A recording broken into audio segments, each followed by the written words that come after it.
ஆண்டவராய் கர்த்தர் வேதத்தை குறித்து அவர் சொல்றாரு, நான் என்றென்றைக்கும் நான் தங்குமிடம், இங்கே இதை நான் விரும்புகிறபடியால் இங்கே நான் தங்குவேன். தங்குவது மட்டுமில்லை, அதன் ஆகாரத்தை ஆசீர்வதிப்பேன்.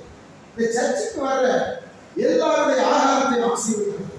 இதுவரையிலும் உங்க சாப்பாடு என்ன, ஏதாவது பூச்சி விழுந்து அது வந்து இது வந்து ஏதாவது பிரச்சனையே கூட சாவுக்கையில் வந்து ஏதாவது இருந்தால் கூட அவங்க ஆண்டவர் ஆகாரத்தை ஆசீர்வதிக்கிறாங்க. அவங்களுக்கு ஒன்றும் இல்லை.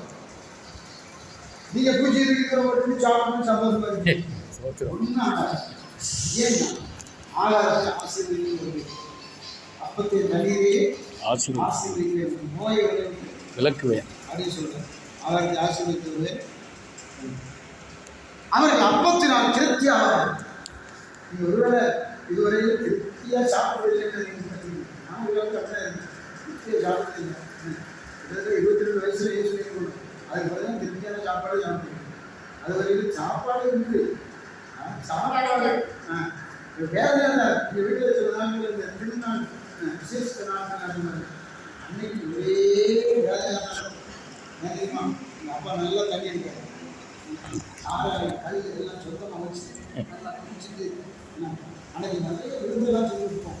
ஆனால் விருந்து சாப்பிட்டு வெரி கரெக்டாக சொல்லியிருக்கோம். 22 வயசு